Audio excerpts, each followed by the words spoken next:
Hello everybody and welcome to the channel. Today I want to talk about the one thing that I learned in college that's probably affected my writing the most. And I want to say up top, trigger warning for suicide, self-harm, rape, and sexual assault. I know usually when I do this I'm always like, hey, here's this weird podcast you don't care about, or here's this book and here's what it does and blah blah blah. But I want to flip that around today and kind of talk about this all-important concept. Now I've heard it called a lot of things over the years, but I prefer the reader's contract. Now the reader's contract is where you sneak into your reader's house and force them to sign a piece of paper saying that they'll go to your Facebook page and tag 5 friends. No. The reader's contract is the concept that you owe it to your reader to let them know what they're getting themselves into. What does that mean? Well, think of it like this. Say I'm watching an episode of My Little Pony. I see the fluffy pink clouds, cute little ponies, hear their insipid little voices, and I think, this is a children's show. Then I continue watching, and there continue to be hearts and rainbows and meaningless drama, and then the show ends, and I'm like,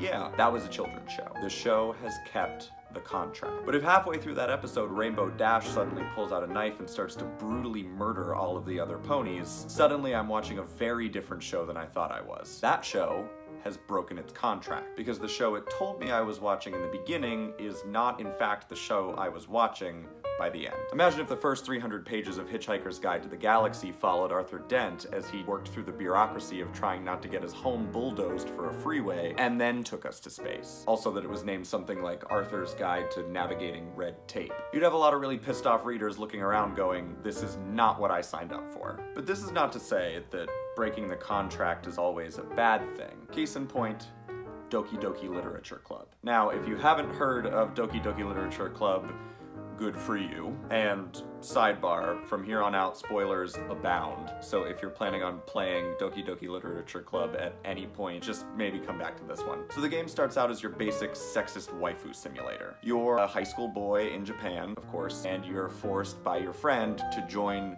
the literature club at school, leaving you alone in a room every afternoon with 4 very attractive anime girls, all specifically designed to appeal to a different type of teenage boy. There's something for everyone. They're like friggin' starter Pokemon. And the gameplay consists primarily of choosing who you want to talk to, flirting strategically, and writing poems to get the girl of your dreams to like you, all accompanied by cutesy anime music and text boxes. It's basically My Little Pony if they were all humans and trying to date each other. And so you're playing along for hours and hours and you're thinking, okay, this game is great. I understand what I'm doing. I'll get someone to fall in love with me. But as the game goes on, you start to see small signs that your friend who asked you to join the club might not be okay. She gets distant and dismissive whenever you ask her questions. She seems all weird and sad all of a sudden. Then one day you go into a room to walk with her to school and you find she's killed herself. Now you'd think this is what I'm talking about. They broke the contract. I thought I was just playing a fun game, but now this girl killed herself. This isn't what I signed up for. But that's not even the half of it. From there, the game ends and you're taken back to the title screen. Only this time there's something a little different.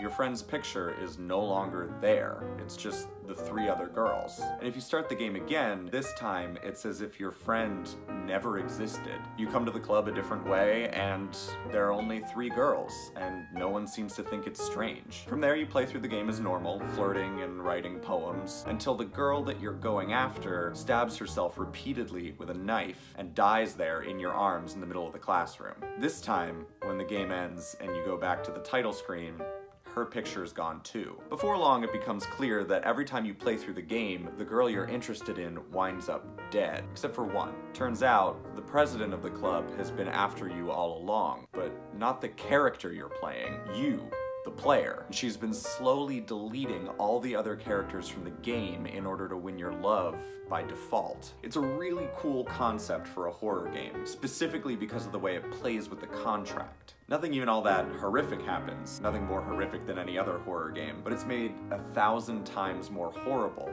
because you're not expecting it. Likewise, J.M. Coetzee's novel, Disgrace, uses the reader's contract to up the tension, albeit in a bit less of a fourth wall breaky kind of way. So when the novel begins, we meet our main character, a white South African college professor who's been recently ousted from his job for having a sexual relationship with one of his students. Sound familiar?